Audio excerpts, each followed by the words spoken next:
gentlemen, we apologize for the extra noise, and we apologize if this review may be a little faster than most, because it is hot as balls here in Portland, Oregon. Yep. And these lights are not helping. No, they're But not. these fans are kind of helping. Yeah, we got fans on both sides of us. But we're still going to talk about the midweek wrap-up. We're talking about NXT and Lucha Underground. Hopefully some fans watching. Yes. We open up NXT with Johnny Gargano's return to in-ring action. With the fact that this was the hyped-up match coming from last week, I didn't expect it to be the opener. Neither did I, but it made sense as we went along to our main event, which we'll talk about in just a little bit. It was a good paced opener. Yes. Johnny Gargano, Raul Mendoza complemented each other very well. They did some good things. Some great fast-paced wrestling. Raul got a little bit of stuff in there, but ultimately this Raul had the cool little escape through the ropes in the corner. Which was then followed up by Johnny Gargano's slingshot spear. Yeah. And it looked like Mendoza was going to, it almost looked like he was going to mess up. Yeah, no, it looked like he got stuck a little bit. Like, he jumped up and, clipped his heels on the ropes, but then still somehow managed to, Super Mario pipe slide out of the ring. Yeah, that was good. But Johnny Gargano ended up locking in the Gargano escape and made Raul Mendoza tap out. Johnny Gargano, welcome back to NXT. Woo! We also had Paul Ellering warning Sanity because Sanity will now get their NXT Tag Team title shot at NXT TakeOver Brooklyn 3, and Paul Ellering lets them know that they're making a huge mistake by challenging the Authors of Pain. And what was the line that he used? Monsters are real. Thank you for that. So yeah, that should be a fun tag team title match. Yeah. I'm excited to see what these guys can do together. Yeah, Alexander Wolf's really good at getting thrown around, so. And Killian Dane's a beast, so see what happens. Speaking of NXT TakeOver Brooklyn, Asuka still assumes that Ember Moon is not ready for Asuka. And Ember Moon disagrees. She says that Asuka's not ready for Ember Moon. And then they slap fight for a second. They forearmed a few times. Then, right when Asuka thought she was ready, she got eclipsed. She got hit with that face. Yeah, no. It was actually kind of weird to see because I realized Asuka hasn't taken that move yet. Yeah. And so to see her actually get hit with it, I was like, oh shit. Now it's real. Shit got real, man. Shit got real. Got really real. And let's just keep this NXT TakeOver build-up going because we had Bobby Roode decide that he wants to do a sit-down in the middle of the ring next week and have a discussion with Drew McIntyre. Yeah, he had a little promo segment giving his thoughts on Roderick Strong and Drew Galloway. Yeah, the fact that Roddy wants another shot, and the fact that he is going to face Drew McIntyre at NXT TakeOver. And, Bobby Roode wouldn't be Bobby Roode if he would stop taking digs at Roderick Strong. Yeah. Which caused Roderick Strong to try and interrupt Bobby Roode's little interview backstage. Yeah, luckily Kona Reeves, the Ely brothers, and someone else were there to stop Roddy. And William Regal is besmirched. Yeah. You don't besmirch William Regal. He was none too happy with the way Roddy went about things. And Roddy doesn't care. He just wants another shot at Bobby Roode. Yeah. So. Don't mess with Roddy. Yeah. And his fam. Yeah. Then we had Sonya Deville taking on Jenna Van Bevel. This was, Yeah. It was kind of a stinker compared to the rest of the show. Yeah. I appreciated Sonya's attempt to show off her quickness, and I did like that Jenna got a little bit of that, I'm so much bigger than you, I can dominate you type of offense. Yeah. I think had the MMA been toned down just a little bit in the match, it probably would have been a little better. Because then Sonya ended up getting the flying armbar and made Jenna tap out. I don't think Jenna's gonna be sticking around. I don't even know who she is. Yeah, me either. So I don't know. Maybe she's a performance center chick. I don't know. She's the love child of Dana Brooke and Charlotte Flair. That's exactly what she looks like. Next week we're gonna be getting Andrade Cien Almas versus No Way Jose. After we saw the conversation between No Way Jose and Selena Vega. So she let Noe Jose that she relit the fire under Andrade. So we should be seeing Andrade at 100% next week when he takes on Noe Jose. Yeah. And then we talked to Hideo Itami about his recent attitude change. And essentially it was, Cassius Ohno and everyone else doesn't respect me, so why should I respect anyone? I think everyone should show me respect. Oh, by the way, Hideo, we got to go back to the ring. Oh, we do? Cool. And Hideo decided to take his sweet-ass time. Yeah, no, it was really cool watching him, hijack the interview. Yeah. It was because the whole, we need to go back to the ring. And Hideo's like, okay, let me grab the microphone and take it to the ring. Yeah. I don't think I've ever seen a heel do that before. Not that I can recall. So, yeah, it was a good thing. I can't compare it to anyone, which is good. So this is Hideo's thing, which is cool. Yeah. However, he drew the ire of one Aleister Black, who was scheduled to have a match. Yeah, like I said, he was taking his time, but unfortunately, it wasn't his time he was taking. It was Aleister Black's. And Black came out and stared him down, and Hideo thought maybe discretion's the better part of valor here, and goes to leave. But then Hideo was like, respect. I'm Hideo Itami. And then he got Black masked in the face. Yeah, because he tried to attack Aleister from behind. And it was a real fast, right across the jaw, knockout shot on Hideo Itami. Yeah, because Aleister's got black eyes in the back of his head. Really? Alright. You can't see because he's got the hair there, but there's eyes. Satan eyes. Right where his fucking mohawk hair thing comes in? Okay. And it's right where his eyes are on the other side. That's weird. He's got a whole face. So, yeah. He actually talks, too. Voldemort in the first Harry Potter. Freaking me out. I like Aleister Black. Don't make me worry about him. So, yeah, Hideo Itami was not the opponent for Aleister Black yet. Potentially for NXT TakeOver, which would be cool. But on NXT, he would take on the other half of Red Dragon, Kyle O'Reilly. Hell yeah. And oh my fucking god, did they destroy each other. Yeah, the combination of their wrestling styles, plus both of them having mixed martial arts backgrounds, just really lent itself to this being a knockdown, drag-out fight. They did every type of I don't know. There was the physicality was unmatched. Yeah, there weren't a lot of throws or wrestling holds. It was a fight. As you call it, was a lot of punching, kicking, and grappling on the ground. Yeah, and it looked legit like a good worked shoot. Figure that one out. Worked shoot, oxymoron. Even with the in the grappling, O'Reilly was working the leg of Aleister Black, and Aleister was doing the big axe kicks down on his shoulder to try and break the hold, which was really great. And then we got to see Kyle O'Reilly pulling out the stuff that we've seen him do on ROH so many times. Obviously, all his crazy combos. Yeah, his combos, and Aleister Black was answering those back with his own, which was awesome. It was very tit for tat type of match where they hit a lot of the same beats, and it was just trying to oh yeah, you can do that. Well, here's what I've got. It was so much fun. I would love to see these guys go at it again. I know Mara mentioned them at the end, but it reminded me of a Tanahashi Okada style match. Absolutely. Where it's very one-upsmanship the whole way through the match. Evenly matched, just trying to get the better of your opponent.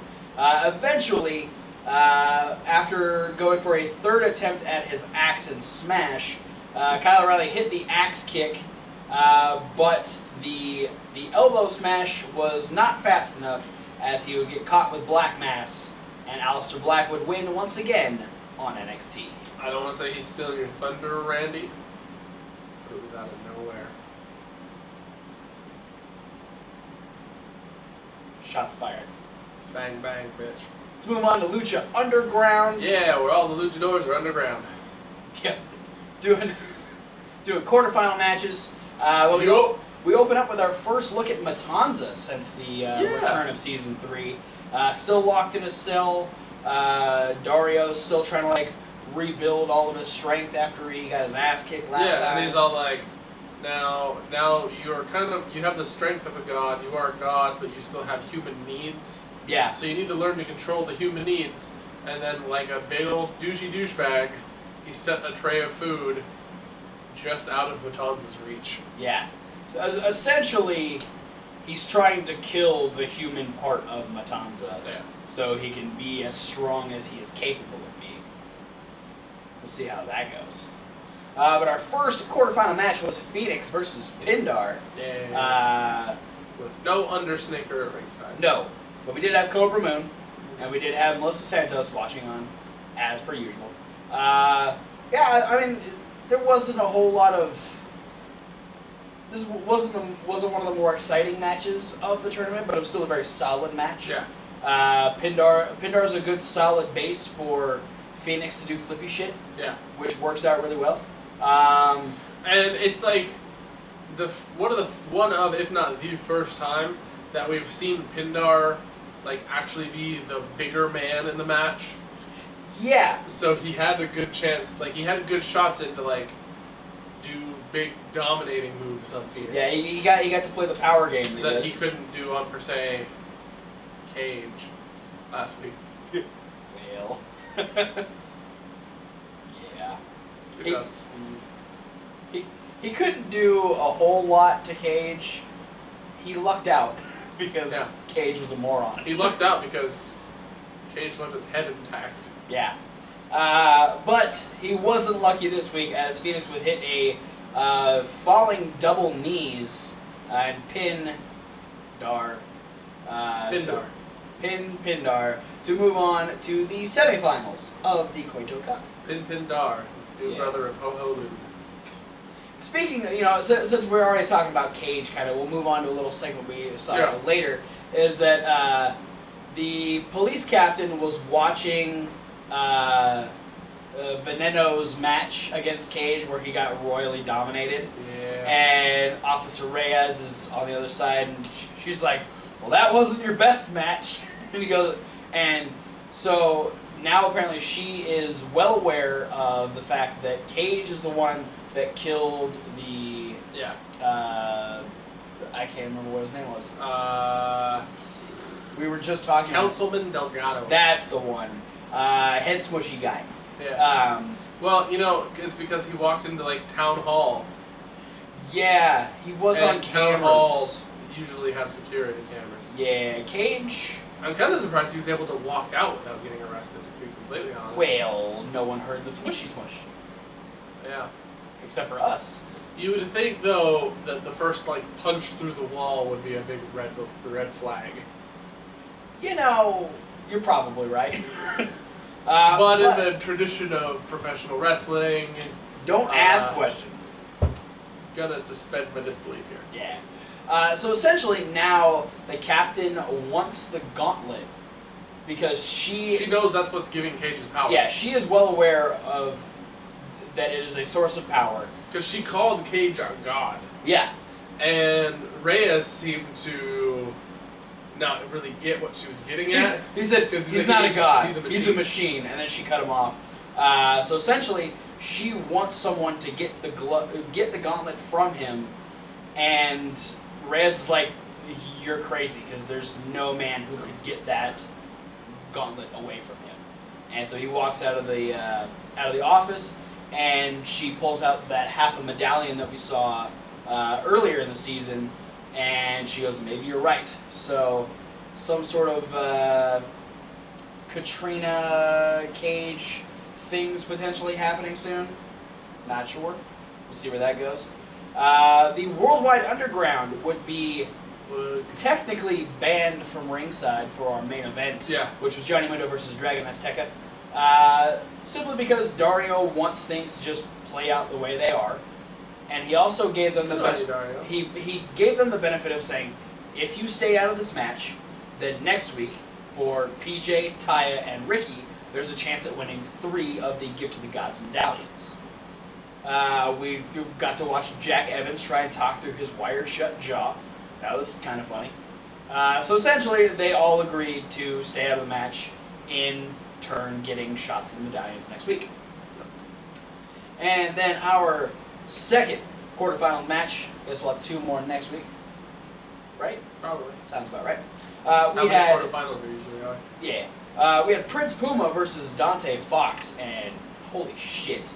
Yeah. Dive spots for the whole, first minute and a half was them just diving They on were each trading other. dives. It was insane. And then and that didn't stop. They were still... It was literally a death-defying match. It was just... There wasn't a lot of wrestling. It was a lot of... It was Spots. Very spot-heavy. Spots. Everybody. Thank you. And Puma able to stop some of the spots that we saw Dante hit. I just love, right at the beginning, right after the dive, when Dante, got over the top rope but landed on the apron, and then he ran and moonsaulted off of the ring post. Yeah. When he just, walked up the ring post into a moonsault. Fucking cool. And then Puma caught him. And then he goes for the moonsault. Puma caught him, and then Puma popped him up, and Dante hit a tornado DDT. Yeah. So it was fucking awesome all the way through. And yeah, it was dive spots for days, back and forth. Eventually, Puma does get the advantage, hits the 630, and Prince Puma moves on to the semifinals. Yeah. And then afterwards, Killshot comes out. Yeah. And he's like, first, let me step on your back, and then Kill stomp. Then I'm gonna pick you up and smush you down. Yeah, with his fucking fold you in half, sit down pile driver thing that he does. And it says, "You're right, Dante. We're not done." So we'll probably be seeing that. Yeah, mic drop.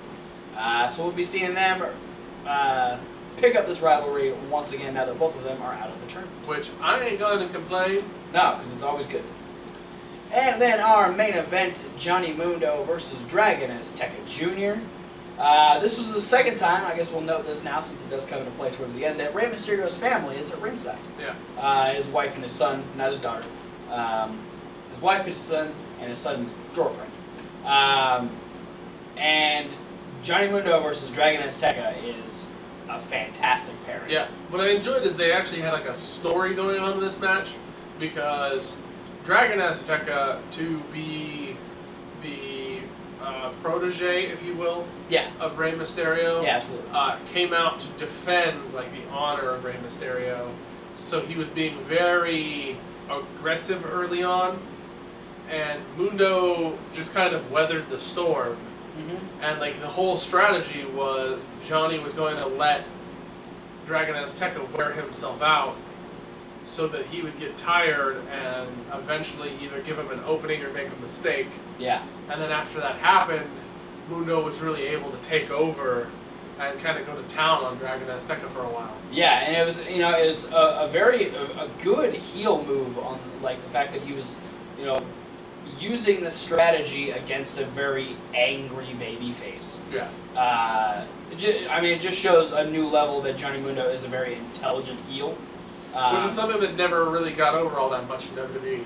No, he didn't really play the intelligent heel in WWE. He was the look how pretty I am heel. Yeah.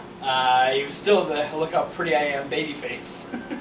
But yeah, eventually, despite an amazing attempt from Dragon Azteca, Johnny Mundo did hit Starship Pain and defeated Dragon Azteca, and then proceeded to try and continue the beatdown, to which he almost got Pillmanized, which you appreciated the call from Matt Stryker. Rey Mysterio came out, stopped the beatdown from happening. Rey's able to help Dragon Azteca to the back, but while he's doing that, Johnny decides to get all up in Rey Mysterio's family's face, talking shit to Dominic, talking shit to his wife. Yeah. He leaned over to Dominic and put the belt up and he goes, "This means your dad isn't shit." Yeah. And then I was like, oh. And then Dominic's like, Who do you think you're talking to? And then Dominic, who's twice the size of Rey Mysterio, stood up, turned his hat backwards, like, And he's like, I'm gonna catch all the Pokemon. He's like, oh, you want to go? And then like cops came out. We're trying to get them separated. Now, where the fuck did these guys come from? I thought that was a great. That made it. It was legitimate security. Yeah, it made it seem so much more of a serious situation, that there were legitimate cops there trying to break this up. Johnny's still getting all up in his face. Ray comes running back out, and he gets sideswiped by all members of the Worldwide Underground. The entire Underground just like crushes him against the ropes and is holding him. And then Johnny starts squaring up like he's gonna blast Ray in the face with the Lucha Underground title. And then he turns around and hits Dominic in the face. Yeah. Oh my god! Talk about how to get ultimate heat. You hit the man's son in the face. Oh, with like boy. 5 pounds of gold. That's fucked up.